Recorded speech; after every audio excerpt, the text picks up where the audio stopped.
সমাজের প্রসিদ্ধ এক চোর রহমতের নবীর কাছে গেলেন।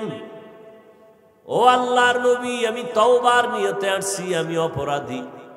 বলে কি অপরাধ করো? বলে সব বলবো, তবে ঔষধ দিবেন আস্তে আস্তে, সব একসাথে দিবেন না।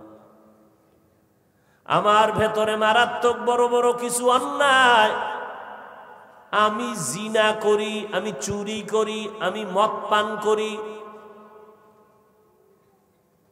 আমি মিথ্যা কথা বলি,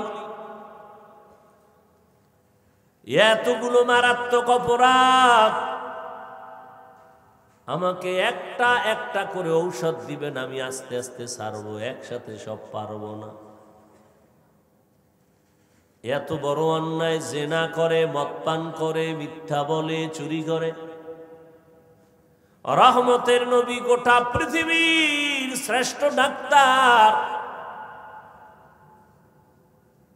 আল্লাহর নবী ওই বান্দাকে বললেন, এমন একটা ঔষধ দে, এটা প্রাথমিকভাবে ব্যবহার করো, বাকি ঔষধ পরে দেওয়া হবে। নবী এমন একটা ঔষধ দিলেন, যে ঔষধটা গ্রহণ করার কারণে এক ঔষধে বান্দা 4টা অন্যায় ছেড়ে পবিত্র হয়ে গেল। চোরায় ভাবছে নবী মনে হয় বলবে যে আগে চুরিটা ছাইড়া দাও, মিথ্যা জেনা মদ পান করা এটি আস্তে আস্তে ছাড়বা, যাক ঠিক আছে, আগে চুরি ছাড়ো। কি ছাড়ো? নবী কয় না, শোনো, প্রথম ঔষধ, জবানের দ্বারা মিথ্যা কথা বলবা না। চোরায় খুশি, মিথ্যা বলবো না, এটা কঠিন হইল, দরকার হয় মুখে কষ্টে লাগায় রাখো, মিছা কমো না, কিন্তু খুশি। চুরি তো আমারে বন্ধ করতে নবী বলে নাই, তাহলে আজকের চুরিটা হবে দামি চুরি।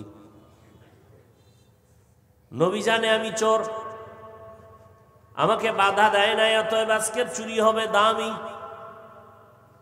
কিন্তু নবী এমন মেডিসিন দিছে, মিথ্যা কথা বলবি না।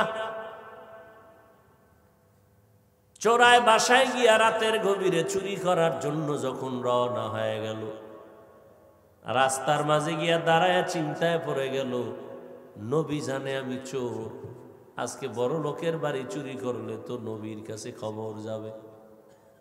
যদি নবীর কাছে খবর যায়, নবী আমারে ডাকবেন, কারণ জানে আমি চোর। ডাইকা যখন জিজ্ঞাসা করবেন চুরি করছনি, শর্ত কি? মিথ্যা মিথ্যা বলা যাবে না।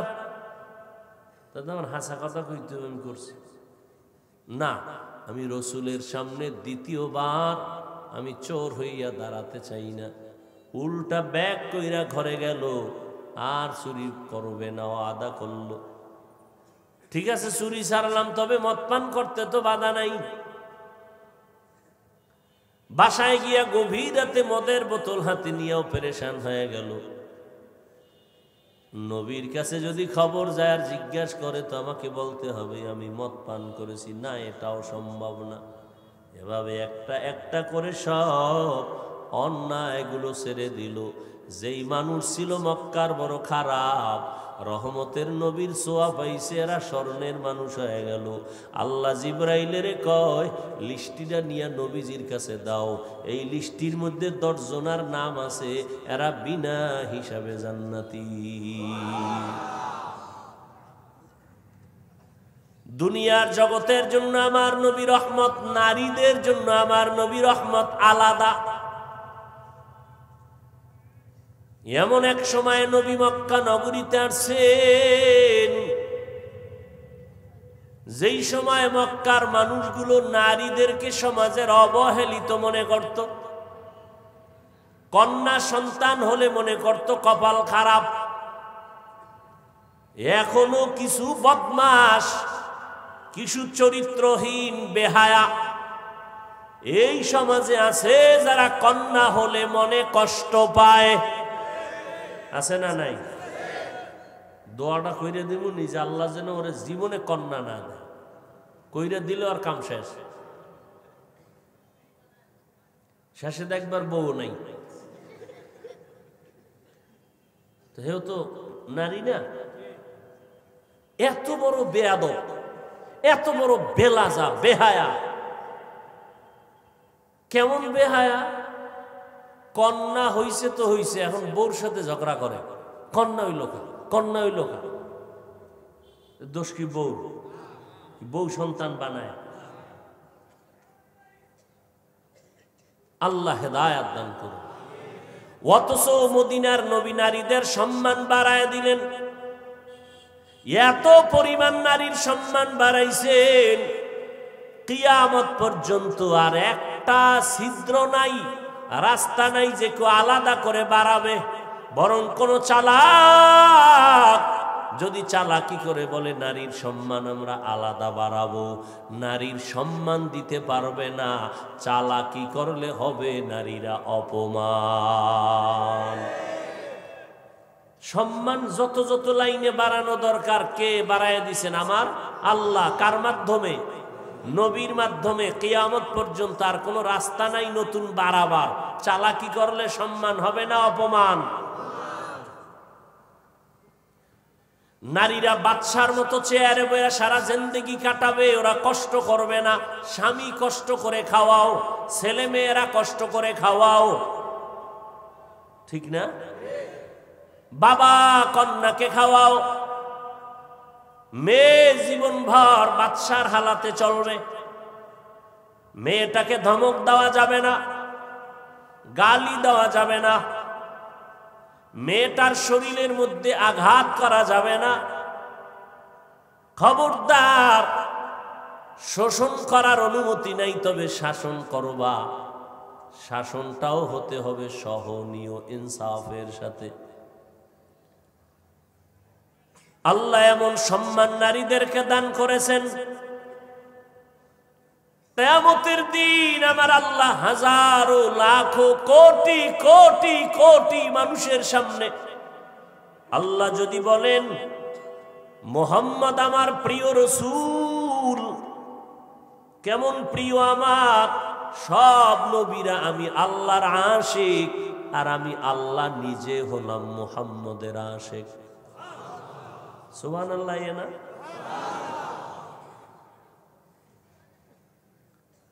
এত প্রিয় আল্লাহর নবী,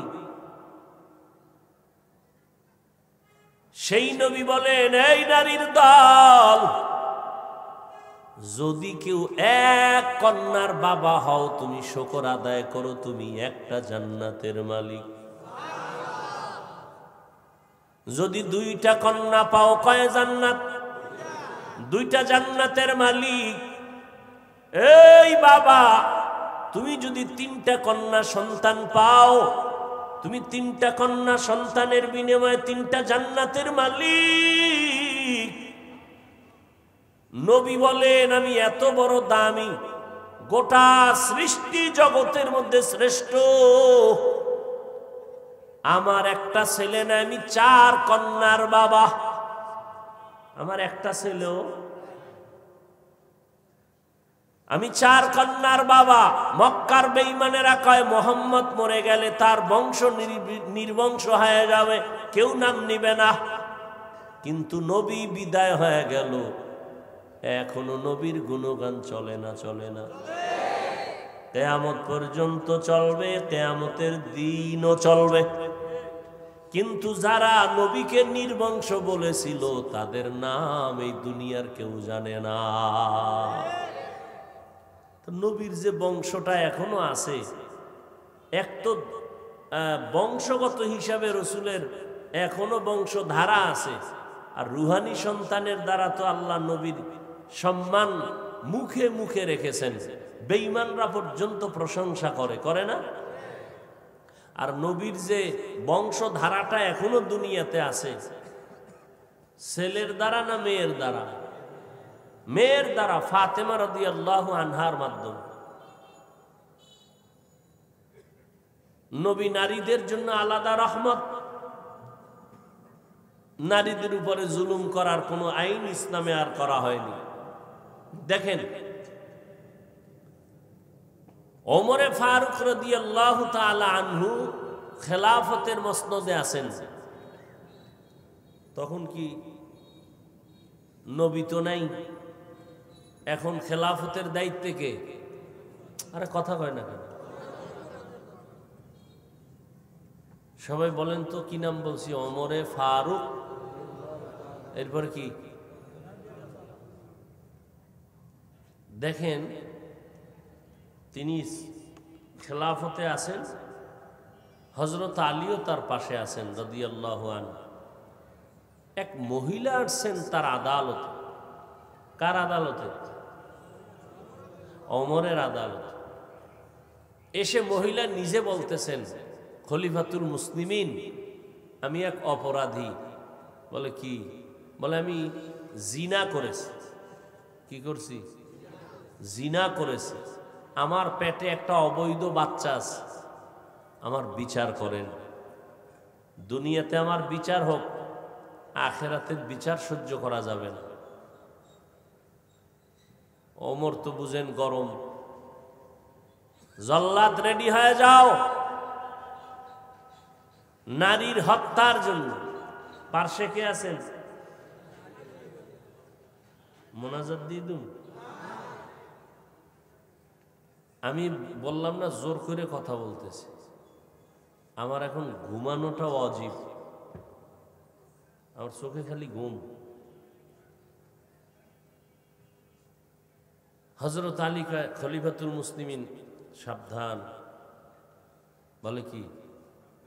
বলে এখন বিচার করা যাবে না, বেইনসাফি হয়ে যাবে। কেন?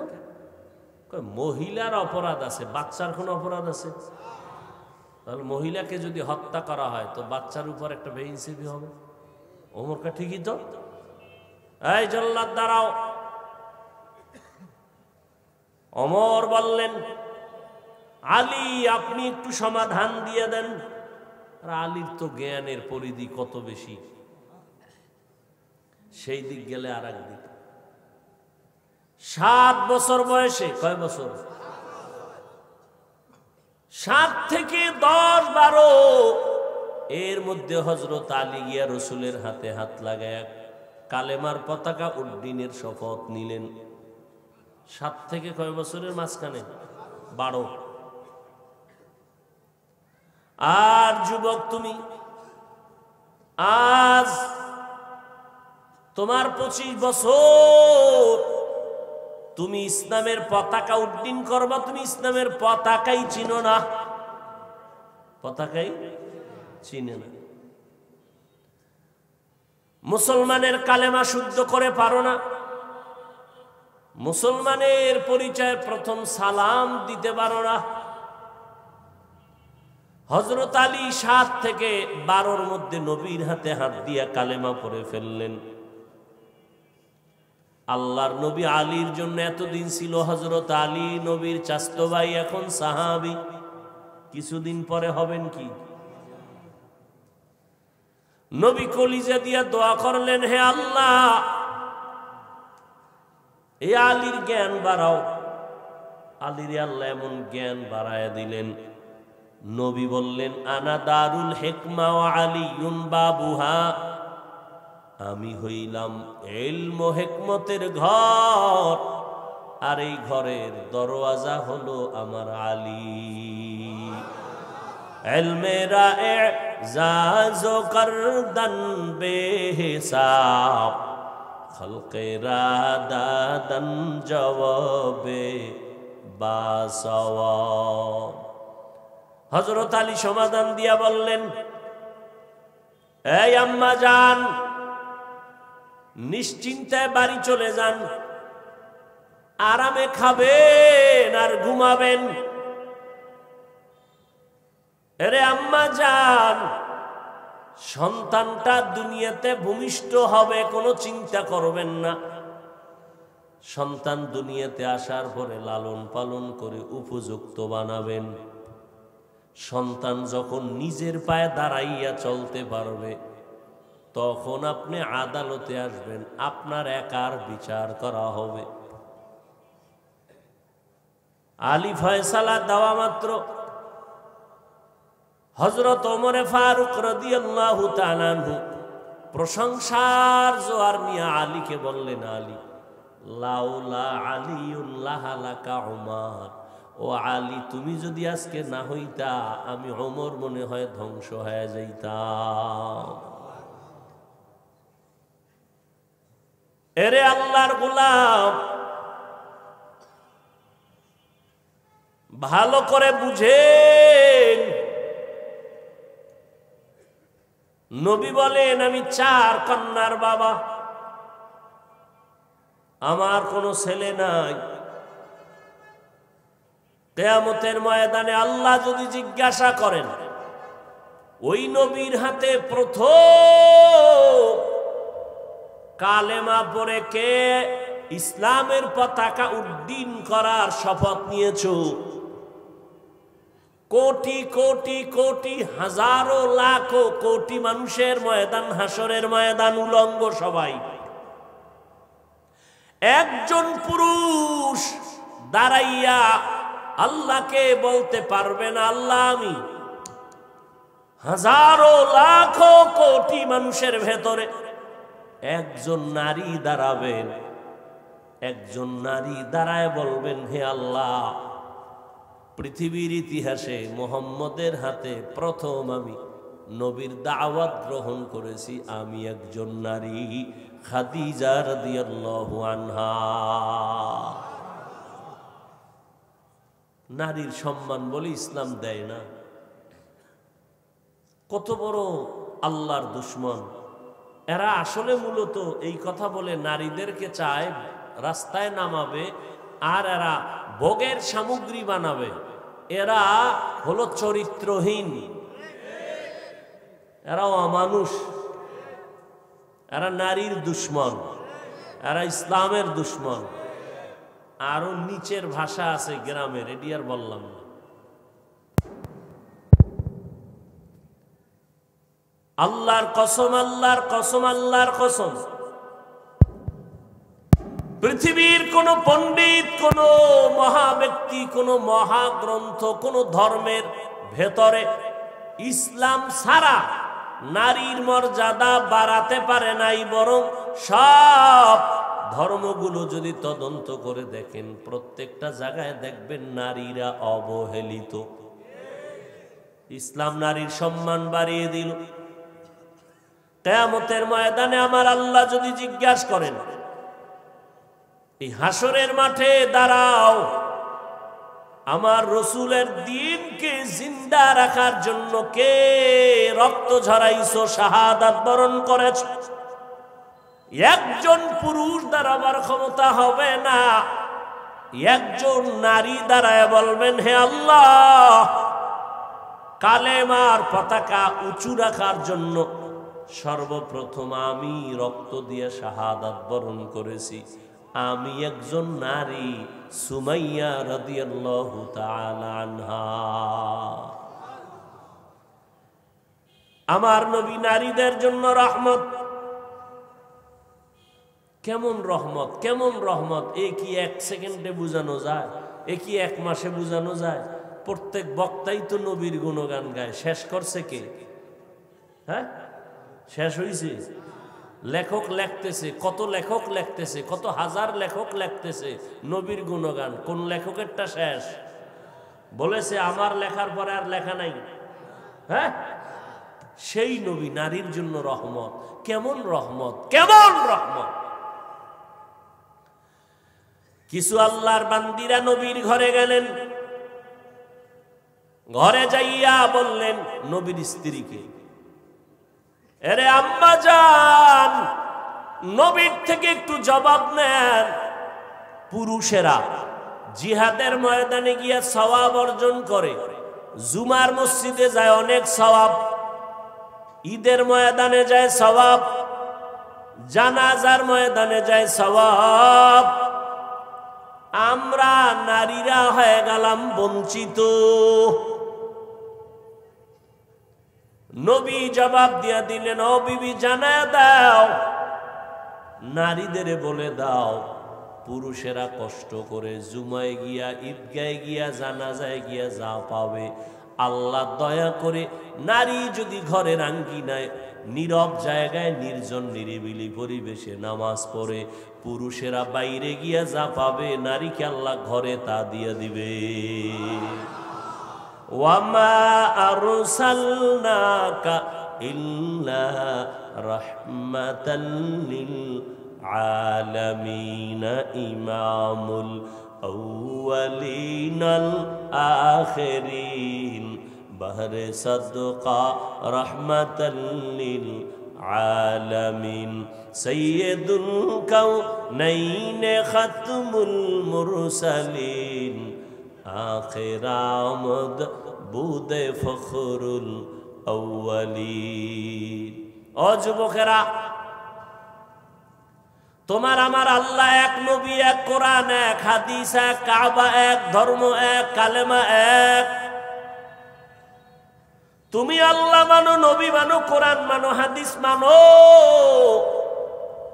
অথচ তোমার টুপি পরতে লজ্জা লাগে আর আমি টুপি না পরলে লজ্জা লাগে।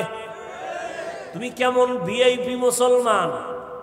তুমি মুসলমান, তোমার দাড়ি রাখতে লজ্জা লাগে আর আমার দাড়ি কাটতে লজ্জা লাগে।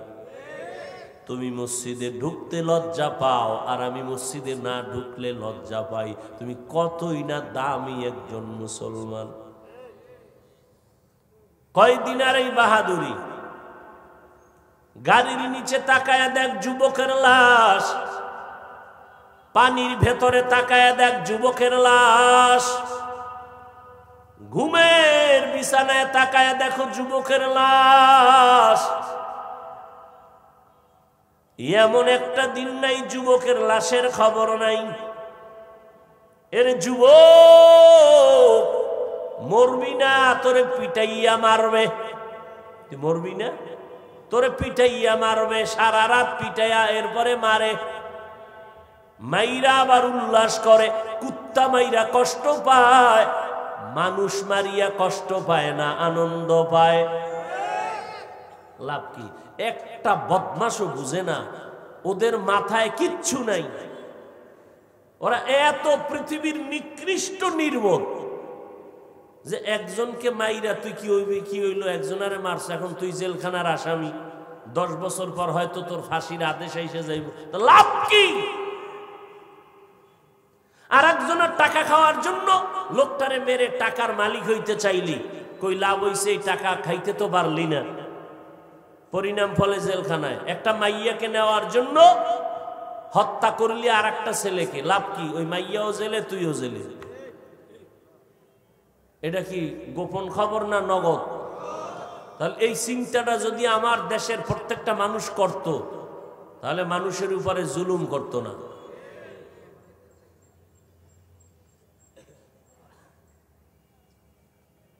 মানুষ এত খারাপ হয় কেমনে? এত নির্বোধ হয় কেমনে? চোখের সামনে তাকায় দেখতেছে, মনে করছে আমি প্রশাসনে আছি, আমারটা বোধহয় আমার অপরাধ কেউ দেখবে না। ওরে মাওলায় যখন ধরায় দিবেন, বাঁচাইবে কে? হ্যাঁ,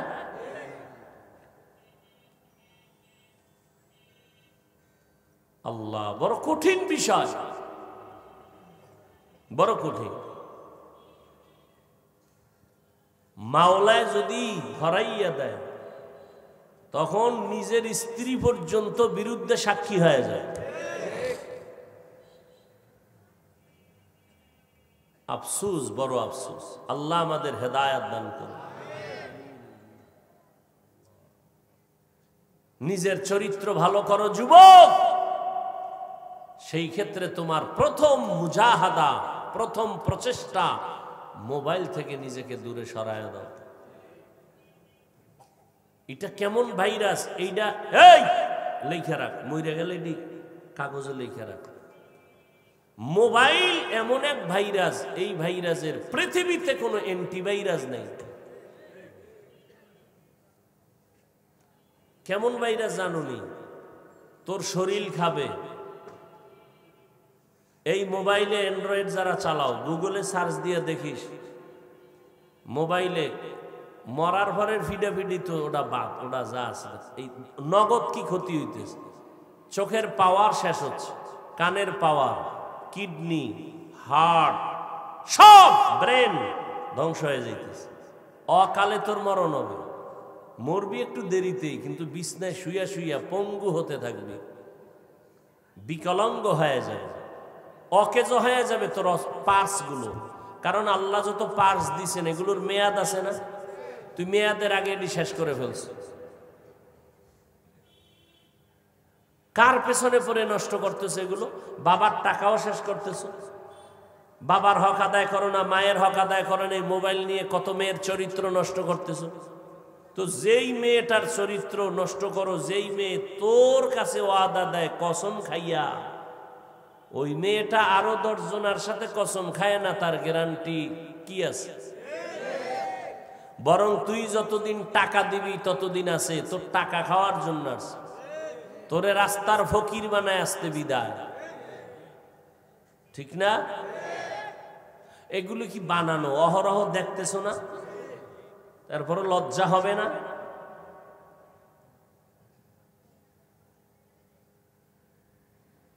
এরপরে যদি আল্লাহ না করুন বিয়া করো, তোর কপালে বিয়া আছে কিনা 99% আমার সন্দেহ, 1% হতে পারে।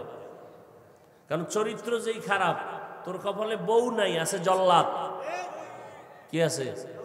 জল্লাদ। 10টা মাইয়ার জীবন নষ্ট করেছ, এক জল্লাদ আইসা জুতার বাড়ি দিয়া 10টার ঝাল মিটাবে, লেখে রাখ। আচ্ছা যদি বিয়া হইয়াই গেল, তোর যে চরিত্র খারাপ এটা ঢুকবে তোর সন্তানের ভিতরে, এটা শিখান লাগবে না, অটো চলে যাবে, auto. Free mind, free mind. ছেলে যখন তোমার নাম ধরে বলবে হৃদয় এদিকে আসো, তুমি বলো কি ব্যাপার? Don't mind. ব্যাস ফ্রি মাইন্ড আর ডোন্ট মাইন্ডে কল্লা শেষ, জিন্দেগি শেষ, ইজ্জত শেষ। জুতার বাড়ি কি আর দেওয়া লাগে হাত দিয়া? বাস জিন্দেগি বরবাদ। চরিত্র এতটা মারাত্মক ভাইরাস, যেটা আমার মধ্যে যেটা আছে এটা অটো সন্তানের মধ্যে চলে যাবে। আর যদি তওবা কইরা ভালো হই তো মাওলা হেফাজত করতে পারে, তো তওবার চিন্তাই তো নেই। আল্লাহ সবাইকে হেদায়াত দান করুন। যুবকেরা মোবাইল চালাও ঠিকই, মোবাইলে ঢুইকা সৌরজগৎ নিয়ে গবেষণা করো, ঢুকো, ঢুইকা ঢুইকা এগুলো দেখো, লেখো কাগজে কলমে, ফায়দা হবে, জ্ঞান বাড়বে। নিজেরে আল্লাহ মানুষ কেমনে বানাইছে এটি নিয়ে গবেষণা করো। বড় বড় বড় বড় মেডিকেল সায়েন্স এগুলো দিয়ে দিছে মোবাইলের ভিতরে, এগুলো নিয়ে গবেষণা করো। পৃথিবী কেমনে বানানো হয়েছে এগুলো নিয়ে গবেষণা করো। আকাম করার টাইম কই? এটি নিয়ে যদি গবেষণা করো, তোমার মধ্যে কত ফুটন্ত, তুমি গোলাপের মতো ঘ্রাণ, সারা দুনিয়াবাসী তাকায় আছে তোমার দিকে, বুড়ারের দিকে তো তাকায় নাই। বুড়ারা এদের সময় নাই, জাতি চায় তোমার থেকে কিছু, কিন্তু তুমি নিজে সব ধ্বংস করে দিতেছ। জাতি কি পাবে তোমার থেকে? আল্লাহ হেদায়াত দান করুন। রসুলের আদর্শকে গ্রহণ করো। পৃথিবীতে ইসলাম ছাড়া সহজ কোনো ধর্ম নেই। এই যে এতক্ষণ বয়ান করলাম, কষ্ট হইয়াও, কষ্টের মধ্যেও একবারও কি বলছি সবাই স্কুল ছেড়ে দাও, কলেজ ছেড়ে দাও, তাবলিগে না গেলে জাহান্নামি, কওমি মাদ্রাসায় না পড়লে জাহান্নামি, পীর সাহেবের কাছে না গেলে জাহান্নামি, একবারও বলি নেই। তুমি যেখানে থাকো থাকো, তোমার আদর্শ নিয়ম পদ্ধতি পাল্টাইয়া মদিনার লাইনে চলো। পানি পান করো ঠিকই, ডান হাতে করো, বাম হাত কেন? তুমি যুক্তি দিবা বাম হাতেও তো করা যায়, সমস্যা কি? আরে ডান হাতে তোমার সমস্যা কি? তুমি যুক্তি দাও, যুক্তি তো আমারও আছে। আর একটা বেঈমানকে এটা বললে চলে, তুমি মুসলমানের বাচ্চা কেন যুক্তি দাও?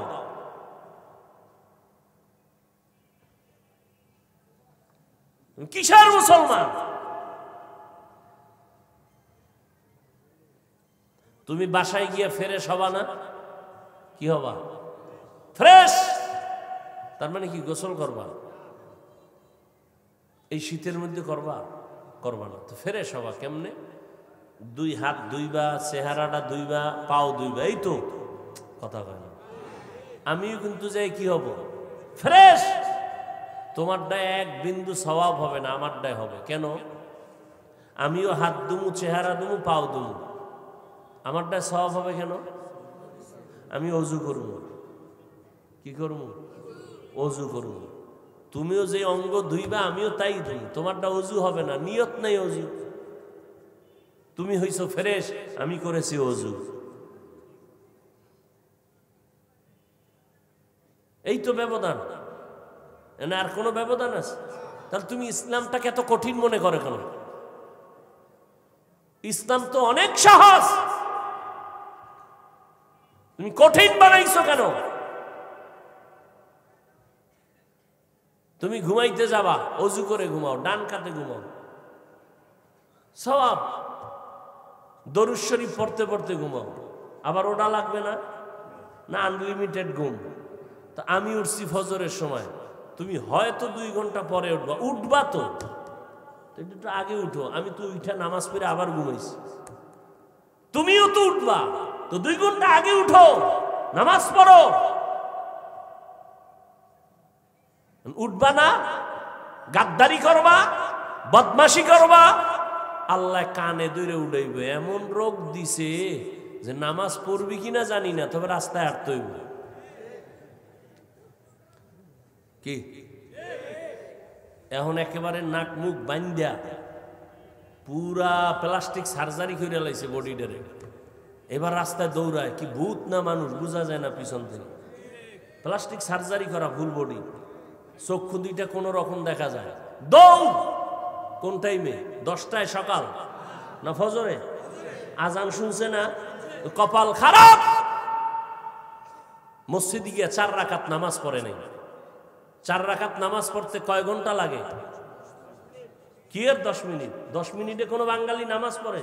ফাজলামি করেন মিয়া। 4 রাকাত পড়ে দেই, 10 রাকাত পড়ে দৌড়।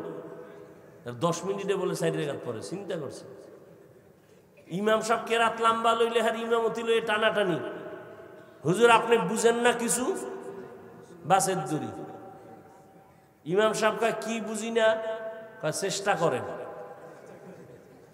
এত কিছু বলা যাবে না।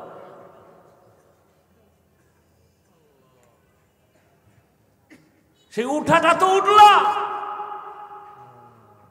রাস্তায় দৌড়াইতেছে অসুস্থতা দূর করার জন্য। ইচ্ছা করলে 4 রাকাত নামাজ পড়তে পারে না? আবু জাহাল না, কিন্তু চরিত্রটা ওর থেকেও খারাপ। ওর বুঝটা এমন হয়েছে যে নামাজ পড়ে লাভ নেই, দৌড়াইলে লাভ। সারা রাত সজাগ থেকে গার্মেন্টসে কাজ করে না, সেখানে সজাগ থাকবে। আল্লাহর জন্য 1 ঘন্টা সজাগ থাকবে না, তাহাজ্জুদ পড়বে না। সারা রাত যুবকেরা মোবাইল চালায়, কি করে? কবিরা গুনাহ, কবিরা গুনাহ, কবিরা গুনাহ, কবিরা গুনাহ, সারা রাত। জানালা দরওয়াজা বন্ধ, কেউ দেখে না। কে দেখে না? সারা রাত। অথচ তাহাজ্জুদ পড়তে চাইলে পারে, পড়বে না, কপাল খারাপ। আর বাপ মা যে লাইনে যায়, সন্তান ওই লাইনে যায়। মোবাইল চালাইতে চালাইতে বাচ্চা গেছে বোবা হইয়া, এখন আর বাংলা কথাই বোঝে না। আব্বুকেও ডাকতে পারে না, আম্মু বলেও ডাকতে পারে না। এরকম বহু রোগী আইতেছে তেল পরা পানি পরার জন্য। আমি কি জুতা পরা দিলেও কাম হইতো না।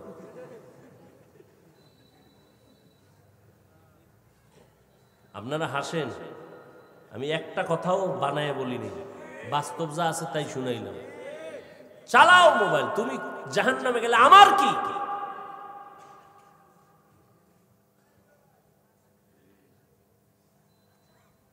তারপরে বুঝাই রসুলের মোহব্বতে, পাও ধরে ধরে বুঝাই, পাও ধরে ধরে বুঝাই। বলো পাও ধরলে আর নামাজ ছাড়বো না, আমি নিচে নাইমে আসি, পাও ধরি।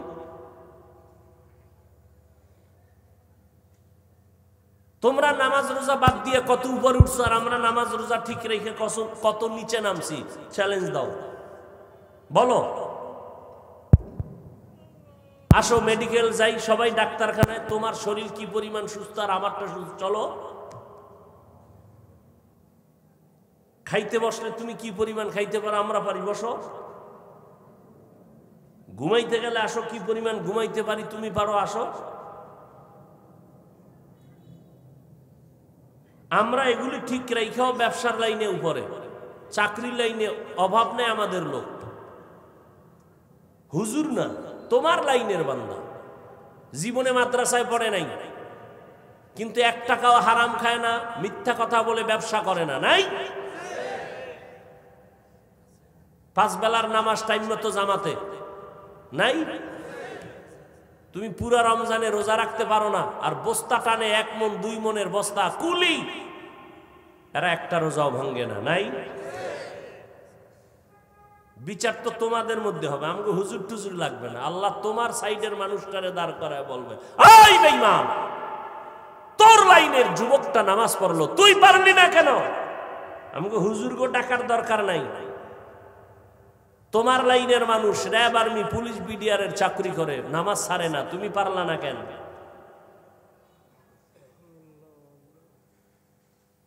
স্কুল কলেজে পড়ে 5 বেলার নামাজি যুবক আছে না নাই? তুমি পারলা না কেন? ঢাকা কলেজে যাও, কত ছাত্র দেখবা মাথায় পাগড়ি লাগানো, বিশাল দাড়ি, মনে হয় বাইতুল মুকাররমের খতিব, জীবনেও মাদ্রাসায় পড়ে নাই। পরিচয় দেয়া খুঁজা দেখবা ঢাকা কলেজের ছাত্র।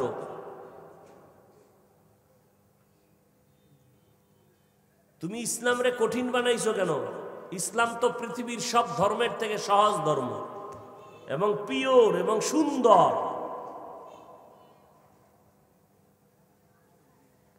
আল্লাহ সব ভাইকে রসুলের আদর্শ মেনে চলার তৌফিক দান করেন। আলহামদুলিল্লাহি রাব্বিল আলামিন, والصلاة والسلام على سيد الأنبياء والمرسلين وعلى آله وأصحابه أجمعين. يا أرحم الراحمين، يا أرحم الراحمين، يا أرحم الراحمين، رب ارحمهما كما ربياني صغيرا.